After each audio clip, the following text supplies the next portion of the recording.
ശനിയാഴ്ച രാത്രി നമ്മൾ വീട്ടിൽ ഗസ്റ്റ് വന്നപ്പോൾ ഫുഡ് ഓർഡർ ചെയ്തിട്ടുണ്ടായിരുന്നു. അവിടെ അടുത്തുള്ള തുവക്കാടുള്ള ഫേമസ് ബേക്കറിയിൽ നിന്നാണ് നമ്മൾ ഷവർമ 8 പാർസൽ വാങ്ങിച്ചത്. 4 തവണ വീട്ടിൽ നിന്ന് തന്നെ ഛർദ്ദിച്ചു. അപ്പോൾ ഛർദ്ദിച്ചതിൽ പച്ച മാംസം ഉണ്ടായിരുന്നു, വേവിക്കാത്ത മാംസം. അപ്പോൾ നമ്മൾ ആകെ പേടിച്ചു. പിന്നെ അവർ പറഞ്ഞു ഇവിടെ അഡ്മിറ്റ് ചെയ്യേണ്ടി വരും, ഫുഡ് ഇൻഫെക്ഷൻ വന്നിട്ടുണ്ട് പറഞ്ഞ് അഡ്മിറ്റ് ചെയ്തു. മലപ്പുറത്ത് ഭക്ഷ്യസുരക്ഷാ വകുപ്പ് പണം വാങ്ങി കേസുകൾ ഒത്തുതീർക്കുന്നതായി ആരോപണം. പിഴ ഈടാക്കുന്നതോടെ നിയമലംഘനം കണ്ടെത്തുന്ന കടകളിലേക്ക് പിന്നെ തിരിഞ്ഞു നോക്കില്ല.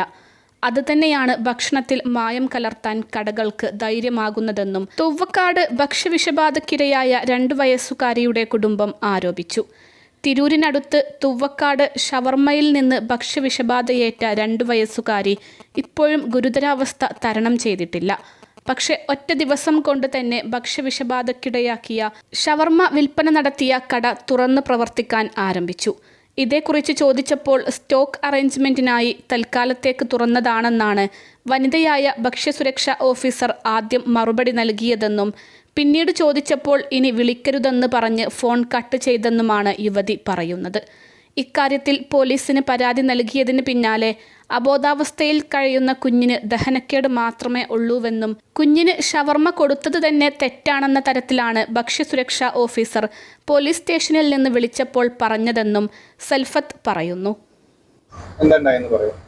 ശനിയാഴ്ച രാത്രി നമ്മൾ വീട്ടിൽ ഗസ്റ്റ് വന്നപ്പോൾ ഫുഡ് ഓർഡർ ചെയ്തിട്ടുണ്ടായിരുന്നു. അവിടെ അടുത്തുള്ള തുവക്കാടുള്ള ഫേമസ് ബേക്കറിയിൽ നിന്നാണ് നമ്മൾ ഷവർമ 8 പാർസൽ വാങ്ങിച്ചത്.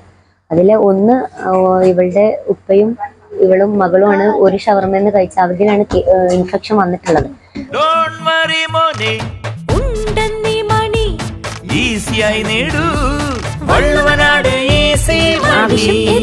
പണം ഞങ്ങൾ തരും. ഇനി ഒരാൾക്കും അധികാരികളിൽ നിന്ന് ഇത്തരം അവഹേളനം നേരിടേണ്ടി വരരുത് എന്ന നിർബന്ധത്തിൽ നിന്നാണ് താൻ ഇത് തുറന്നു പറയുന്നത്. ഫൈൻ അടച്ചാൽ എല്ലാ പ്രശ്നങ്ങളും തീർന്നെന്നും ഭക്ഷ്യസുരക്ഷാ വകുപ്പ് തിരിഞ്ഞു നോക്കില്ലെന്നും ഉറപ്പുള്ളത് കൊണ്ടാണ് കടയുടമകൾ വീണ്ടും വീണ്ടും നിയമലംഘനവും മായം ചേർക്കലും തുടരാൻ ധൈര്യപ്പെടുന്നതെന്ന് സൽഫത്ത് പറയുന്നു. ഭക്ഷ്യസുരക്ഷാ വകുപ്പിൻ്റെ ഇത്തരം അനാസ്ഥകൾ മുൻപും ഉണ്ടായിട്ടുണ്ട്. കഴിഞ്ഞ വർഷമാണ് ബ്രോസ്റ്റ് ചിക്കനിൽ പുഴുവിനെ കണ്ടെന്ന് മാധ്യമപ്രവർത്തകനായ ജിഷാദ് പരാതി നൽകിയത്. ഉപഭോക്തൃ കോടതിയെ സമീപിച്ച ജിഷാദിന് നഷ്ടപരിഹാരം നൽകാൻ കോടതി ഉത്തരവിട്ടിട്ടും അതിനെ ചോദ്യം ചെയ്ത് കോട്ടക്കലിലെ സാങ്കോസ് ഹോട്ടലുടമകൾ അപ്പീൽ പോയതും മംഗലാപുരത്തെ കോടതിയിൽ ജിഷാദിനെതിരെ മാനനഷ്ടത്തിന് കേസ് കൊടുത്തതും അന്ന് അവിടുത്തെ ഭക്ഷ്യസുരക്ഷാ വകുപ്പിൻ്റെ റിപ്പോർട്ട് ഉപയോഗിച്ചാണ്. കഴിച്ച ഭക്ഷണത്തിൽ നിന്ന് രാത്രി ഒരു 10 മണിക്ക് കഴിച്ചു. രാവിലെ പുലർച്ചെ ഒരു 2 മണിയായപ്പോൾ കുട്ടി തുട്ടിന്ന് എണീറ്റ് ഛർദ്ദിച്ചിട്ട് ഒരു 4 തവണ വീട്ടിൽ നിന്ന് ഛർദ്ദിച്ചു. അപ്പോൾ ഛർദ്ദിച്ചതിൽ പച്ച മാംസം ഉണ്ടായിരുന്നു, വേവിക്കാത്ത മാംസം. അപ്പോൾ നമ്മൾ ആകെ പേടിച്ചു. അപ്പോൾ തന്നെ കുട്ടി ശ്വാസം കിട്ടാത്ത പോലെ ബുദ്ധിമുട്ട് അനുഭവപ്പെട്ടപ്പോൾ നേരെ നമ്മൾ പുത്തനത്താണിയുള്ള സുപ്രിയ ഹോസ്പിറ്റലിലേക്ക് കൊണ്ടുവന്നു.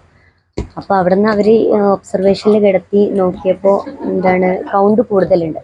അവിടുന്ന് ഡ്യൂട്ടി ഡോക്ടർ മുന്നൊന്ന് ഛർദ്ദിച്ചു. പിന്നെ കൗണ്ട് എടുക്കാൻ പോണ മുമ്പ് ഛർദ്ദിച്ച ഒരു പച്ച കളറിലാണ് കണ്ടത്. പിന്നെ ഒരു കൗണ്ട് ടെസ്റ്റ് ചെയ്തപ്പോൾ 12,400 വരെ കൗണ്ട് പോയിട്ടുണ്ട്. അങ്ങനെ അവർ പറഞ്ഞു ഇവിടെ അഡ്മിറ്റ് ചെയ്യേണ്ടി വരും, ഫുഡ് ഇൻഫെക്ഷൻ വന്നിട്ടുണ്ട് പറഞ്ഞ് അഡ്മിറ്റ് ചെയ്തു. അപ്പം നമ്മൾ അപ്പം തന്നെ ഫുഡ് അതോറിറ്റീനെ ഹെൽത്തിൻ്റെ ആളെ വിളിച്ചിട്ട് ഫുഡ് ഇൻസ്പെക്ടർ വന്നു, കേസ് എടുത്തു. ഇവിടുന്ന് കേസ് ഫയൽ ചെയ്ത് പോയി. അവിടുന്ന് നേരെ ഫുഡ് ഇൻസ്പെക്ടർ ബേക്കറിയിൽ വിസിറ്റ് ചെയ്തു. അവിടുന്ന് ബേക്കറിയിൽ എന്തൊക്കെയോ ആ മയോണൈസും പച്ച മുട്ട കൊണ്ടുള്ള മയോണൈസും അങ്ങനെ എന്തൊക്കെയോ കണ്ടിട്ട് അവിടുന്ന് അവർ കേസെടുത്തിട്ട് ഷോപ്പ് പൂട്ടിയിട്ടുണ്ടായിരുന്നു. പിറ്റേ ദിവസം തന്നെ ഷോപ്പ് റീഓപ്പൺ ആയി. അതായത് കുട്ടി ഡിസ്ചാർജ് പോയിട്ടൊന്നും റീകവർ ആയിട്ട് പോലും ഇല്ല. അതിൻ്റെ മുന്നേ തന്നെ അവർ ഷോപ്പ് റീഓപ്പൺ ആക്കിയെന്ന് മാത്രമല്ല, കുട്ടിക്ക് ബാധിച്ച ഷവർമ തന്നെ അവർ വീണ്ടും സെയിലിങ് തുടങ്ങി. കാരണം നമ്മളൊരു പൊട്ടന്മാരാക്കണ പോലെ. കാരണം നമ്മളുടെ കുട്ടി റീകവർ ആവാത്തൊരു സ്റ്റേജിൽ നിന്ന് കടക്കി ഇത്രയും പവർ ഉണ്ട് നമ്മൾ വിചാരിക്കും. കാരണം ഈ ഷോപ്പ് ഇത്ര പെട്ടെന്ന് റീഓപ്പൺ ആക്കാൻ പറ്റുമോ എന്നുള്ള രീതി നമ്മൾ ഫോട്ടോ എടുത്തിട്ട് ഫുഡ് ഇൻസ്പെക്ടർക്ക് അയച്ചു കൊടുത്തു. ഇത്ര പെട്ടെന്ന് തന്നെ റീഓപ്പൺ ആയോ, ഈ കേസിന്റെ ലീഗൽ മൂവ്മെന്റ് ഒന്നും നടക്കുന്നില്ലെന്ന് ചോദിച്ചപ്പോൾ മാഡം പറഞ്ഞു അത് സ്റ്റോക്ക് ഒന്ന് റീഅറേഞ്ച്മെന്റ് ചെയ്യാൻ വേണ്ടിയിട്ട് അതിനുള്ള പെർമിഷൻ കൊടുത്തതാണെന്ന് പറഞ്ഞു. അപ്പോൾ കുറച്ച് കഴിഞ്ഞിട്ട് ഈവനിങ് ടൈമിലൊക്കെ ഇതിങ്ങനെ ഷോപ്പ് നടത്തിക്കൊണ്ടിരിക്കുകയാണ്. അപ്പം നമ്മൾ മേഡത്തെ വീണ്ടും ഒന്ന് വിളിച്ചു. അപ്പോൾ മാഡം പറഞ്ഞു ഇനി എന്നെ വിളിക്കരുത്, ഞങ്ങൾ ലീഗലായിട്ട് തന്നെ മുന്നോട്ട് പോകുന്നത്, ഇനി ഞങ്ങൾ വിളിക്കരുതെന്ന് പറഞ്ഞിട്ട് പിന്നെ ഞാൻ വോയിസ് അയച്ചതിനോ കോൾ ചെയ്തതിനും ഒന്നും ഒരു റിപ്ലൈ ഒന്നും തരുന്നില്ല. പിന്നെ നമ്മൾ എന്ത് ചെയ്തു, സ്റ്റേറ്റ് 100 വിളിച്ചു. 100 വിളിച്ചിട്ട് പറഞ്ഞു ഫുഡ് ഇൻസ്പെക്ടറുടെ അടുത്ത് ഇങ്ങനെ കംപ്ലൈൻറ്റ് ചെയ്തിട്ട് അവർ പരാതി പോയതാണ്. പക്ഷേ ലീഗൽ മൂവ്മെൻറ്റ് നമ്മളൊന്നും കാണുന്നില്ല, ഷോപ്പ് എപ്പോഴും പ്രവർത്തിച്ചുകൊണ്ടിരിക്കുകയാണെന്ന് പറഞ്ഞു. അപ്പോൾ അവർ പറഞ്ഞാൽ നിങ്ങളുടെ സ്റ്റേഷനിൽ പോയിട്ട് കംപ്ലൈൻറ്റ് ആയി. നമ്മൾ ഡയറക്റ്റ് പോലീസ് സ്റ്റേഷനിൽ കൽപ്പകഞ്ചേരി പോലീസ് സ്റ്റേഷനിൽ പോയി. അപ്പോൾ അവിടുന്ന് ഒരു പോലീസ് ഉദ്യോഗസ്ഥന് പറഞ്ഞു ഇത് ഫുഡ് ഹെൽത്തിൻ്റെ ഡിപ്പാർട്ട്മെൻറ്റാണ്, അവരാണ് കേസ് എടുക്കേണ്ടത്. ഞാൻ മേഡത്തെ വിളിക്കാൻ കരുതിയിട്ട് അവരുടെ ഫോണിൽ തന്നെ മേഡത്തെ കോൾ ചെയ്തു. അപ്പോൾ മേഡം പറഞ്ഞ മൊഴി ഞങ്ങളെ ചെവി കൊണ്ട് കേട്ടതാണ്. ഇന്നലെ വന്ന് ഇവിടുന്ന് മേഡം കേസ് എടുത്ത് പോയ ആ മേഡമാണ് പറഞ്ഞത് ഇത് അത്ര സീനുള്ളൊരു ഇഷ്യൂ അല്ല, ജസ്റ്റ് ഒരു ഡൈജഷൻ ദഹനക്കേട് കൊണ്ടുണ്ടായതാണ്. അത് മേഡം തന്നെ ഇവിടെ വന്നിട്ട് കുട്ടിക്ക് ഇൻഫെക്ഷൻ ബാധിച്ചിട്ടുണ്ട്, ഇതുകൊണ്ട് കഴിച്ചതാണെന്ന് തീർത്തും പറഞ്ഞ് മിനിമം ഒരു 10 ലക്ഷത്തിനുള്ള ആ ഒരു എമൗണ്ടിൻ്റെ കേസേ ഞാൻ എടുക്കുള്ളൂ, അത്രയും സ്ട്രോങ് ആയിട്ടുള്ള ഒരു കേസേ ഞാൻ എടുക്കുള്ളൂ എന്ന് പറഞ്ഞിട്ട് ഇന്നലെ മേഡം പോയത്.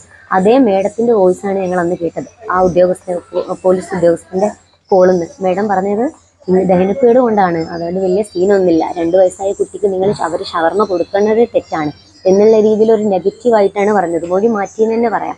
ഓക്കെ, പിന്നെ നമുക്ക് മനസ്സിലായി ഇവിടെ ഒന്നും പറഞ്ഞിട്ട് കാര്യമില്ല എന്ന് വിചാരിച്ച് നമ്മൾ വിജിലൻസിനെ കോൺടാക്ട് ചെയ്തു. ഇപ്പോൾ അവർ അതിൻ്റെ ഫീഡ്ബാക്ക് എടുത്തുകൊണ്ടിരിക്കുന്നുണ്ട്. ഇപ്പോൾ നമ്മളെ മെഡിക്കൽ അവിടുന്ന് അതോറിറ്റീസ് ഒക്കെ വിളിക്കുന്നുണ്ട്. നല്ലൊരു റിസൾട്ട് ഇതിൻ്റെ മകൾക്ക്. അപ്പോൾ ഡോക്ടർ ഇവിടുന്ന് ഡിസ്ചാർജ് റെഫർ ചെയ്തിട്ടുണ്ട് ഇങ്ങോട്ട് NIC ഉള്ളൊരു ഹോസ്പിറ്റലിലേക്ക് ഡോക്ടർ റെഫർ ചെയ്തിട്ടുണ്ട്. കുട്ടി ഇപ്പോഴും ഡൗൺ ആണ്, ഇപ്പോൾ ഫുൾ ടൈം ഉറക്കം, ഒരു ഇമ്പ്രൂവ്മെൻറ്റ് കാണുന്നില്ല. അപ്പോൾ ഡോക്ടർ പറയുന്നത് NIC ഉള്ളതിലേക്ക് മാറ്റിക്കഴിഞ്ഞാൽ മേ ബി ബ്രെയിൻ ഇൻഫെക്ഷൻ ആയതുകൊണ്ടായിരിക്കും മേ ബി കുട്ടിക്ക് ഒരു ഡൾനെസ് വരുന്നത്.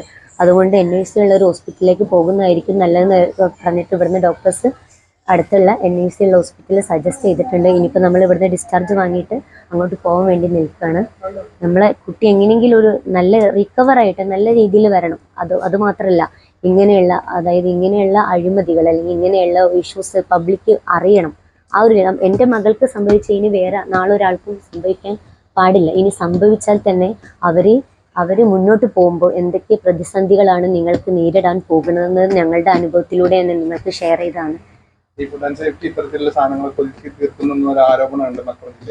തീർച്ചയായിട്ടും നമ്മൾ വിളിച്ചപ്പോൾ തന്നെ നമ്മളുടെ അതോറിറ്റീസ് തന്നെ പറഞ്ഞിട്ടുണ്ട്, നമ്മളെ മലപ്പുറം ജില്ലകളിൽ അധികവും ഇങ്ങനത്തെ ഫുഡ് ആൻഡ് സേഫ്റ്റി ഏത് അതോറിറ്റി ആയിക്കോട്ടെ ഇങ്ങനത്തെ കാര്യങ്ങളൊക്കെ പൈസ കൊടുത്ത് ഒതുക്കി തീർക്കാനുള്ളൊരു പ്രവണത, അതൊരു ധൈര്യം അവർക്ക് വരണം എന്നുണ്ടെങ്കിൽ നമ്മളുടെ അധികാരികൾ കണ്ണു തുറക്കാത്തത് കൊണ്ട് തന്നെയാണ്.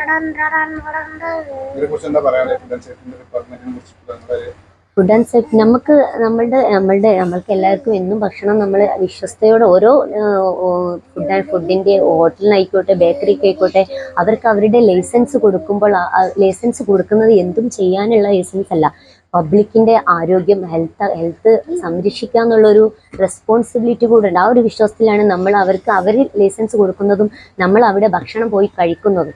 അപ്പോൾ ഈ മാഡം തന്നെ പറഞ്ഞല്ലോ 10,000 ഞാനൊരു ഈ ഡിസംബറിലാണ് ഫൈൻ ഇട്ടിട്ടുള്ളതെന്ന്. എനിക്ക് തോന്നുന്നു ഫൈനിട്ട ആ ഭാഗത്തേക്ക് ഇനി അവരാരും വരില്ല എന്നുള്ളൊരു ധൈര്യമാണോ അവർക്ക് വീണ്ടും ഇങ്ങനെയുള്ള അവർ പറഞ്ഞു പച്ച മുട്ടയിൽ നിന്നാണ് മയോണൈസ് ഉണ്ടാക്കിയതെന്നുണ്ട്. ആ വാൺ ചെയ്ത് ഒരു ഷോപ്പിനെയും പച്ച മുട്ടയിൽ നിന്ന് വീണ്ടും മയോണൈസ് ഉണ്ടാക്കാനും ഇങ്ങനത്തെ കാര്യങ്ങളും ചെയ്യാൻ പറ്റുന്നുണ്ടെങ്കിൽ ആ ഭാഗത്തേക്ക് ഇനി അവർ തിരിഞ്ഞു നോക്കില്ല എന്നുള്ളൊരു വിശ്വാസം കൊണ്ടായിരിക്കും. എന്തായാലും നല്ലൊരു റിസൾട്ട് ഞങ്ങൾ പ്രതീക്ഷിക്കുന്നുണ്ട് അധികാരികളിൽ നിന്ന്. നേരായ നല്ല സത്യസന്ധമായ അന്വേഷണം ഞങ്ങൾ പ്രതീക്ഷിക്കുന്നു. എൻ്റെ പേര് സൽഫത്ത്, നമ്മൾ കന്മന്നൂർ സ്വദേശിയാണ്, കുറുങ്കാട് വളവന്നൂർ പഞ്ചായത്തിൽ. വീട്ടുപേര് കാഞ്ഞിരത്തില്ല. കുട്ടി ML 2 വയസ്സ്. അൽസലാമ ഐ ഹോസ്പിറ്റൽ 21 ലക്ഷത്തോളം സന്തുഷ്ടരായ ഉപഭോക്താക്കളും 2 ലക്ഷത്തോളം തിമിര ശസ്ത്രക്രിയകളും പൂർത്തിയാക്കിയ മലബാറിലെ ഏക കണ്ണാശുപത്രി. ലോകോത്തര നിലവാരമുള്ള ചികിത്സാ സംവിധാനങ്ങൾ, എല്ലാ നേത്രരോഗ ചികിത്സാ സൗകര്യങ്ങളും വിദഗ്ധരായ ഡോക്ടർമാരുടെ മേൽനോട്ടത്തിൽ. Al Salama eye hospital, hospital road, Perinthalmanna.